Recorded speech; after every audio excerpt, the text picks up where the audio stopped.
दोस्तों, जहां कुछ दिनों पहले अमेरिका ने भारत की 19 कंपनियों पर प्रतिबंध लगाए, कनाडा के साथ मिलकर के भारत पर अनाप शनाप टिप्पणियां की, अब वही अमेरिका भारतीय सेना को अपने देश बुला रही है। और भारतीय सेना को अपने देश बुला करके सेना के साथ मिलकर के कई इंपॉर्टेंट ट्रेनिंग्स की जाएंगी, ताकि भारतीय सेना से अमेरिकी सेना को ट्रेनिंग दी जा सके और उन्हें और ज्यादा मजबूत कराया जा सके। जानकारी के लिए आपको बता दें कि अमेरिका के साथ भारत की एक ज्वाइंट मिलिट्री एक्सरसाइज होने वाली है, जिसका नाम है वज्र प्रहार। और इसके लिए भारतीय सेना की 45 सदस्यों की टुकड़ी बीते शुक्रवार को इडाहो के लिए रवाना हो चुकी है। रक्षा मंत्रालय ने इस बात पर खुलकर के कहा कि भारत और अमेरिका के बीच में होने वाले इस स्पेशल अभ्यास में दोनों ही सेनाओं को मजबूत ट्रेनिंग मिलेगी और ये सेना की एक्सरसाइज का 15वां संस्करण है। ये एक्सरसाइज 2 नवंबर से लेकर के 22 नवंबर तक चलने वाली है और इसका मकसद है कि जो रेगिस्तान है, इसके अलावा अर्ध रेगिस्तान और धूल मिट्टी वाले इलाके हैं, यहाँ पर सेना किस तरीके से अलग अलग ऑपरेशंस कर पाए, किस तरीके से वहां पर रहा जाए,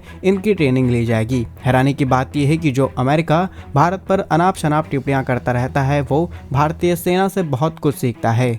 अगर 100% के आंकड़ों के हिसाब से लेकर के देखा जाए तो अमेरिका भारतीय सेना से करीब 50 से 60% चीजें सीखता है, वहीं भारतीय सेना सिर्फ 30 से 40% चीजें ही अमेरिका से सीखती है। यानी कि भारत का यहाँ पर बोलबाला काफी ज्यादा मजबूत है। इसके बावजूद भी अमेरिका को अकल नहीं आ रही है और वो समय समय पर भारत पर टिप्पणियां करता रहता है। अगर इस साल के ही आंकड़ों की बात की जाए तो इस बार अमेरिका भारत के साथ मिलकर के दूसरा अभ्यास कर रहा है। इससे पहले भी राजस्थान में अमेरिका के साथ मिलकर के युद्ध अभ्यास किया गया, जहां पर दोनों ही देशों के 45 सैनिकों ने पार्टिसिपेट किया और एक सक्सेसफुल अभ्यास कंडक्ट किया गया। जानकारी के लिए आपको बता दें कि ये सिर्फ एक एक्सरसाइज नहीं, बल्कि इसके अलावा गरुण शक्ति नाम की इंडोनेशिया के साथ भी भारतीय सेना की एक ऐसी ही अभ्यास शुरू हो चुकी है। रिपोर्ट्स के मुताबिक इंडोनेशिया के साथ होने वाले इस अभ्यास में, जिसका नाम है गरुण शक्ति 2024, इसमें भारतीय सेना के 25 सदस्यों को बीते शुक्रवार को इंडोनेशिया के लिए भी रवाना किया गया है। इस अभ्यास का मकसद है कि आपसी सैन्य सहयोग को किस तरीके से मजबूत किया जाए।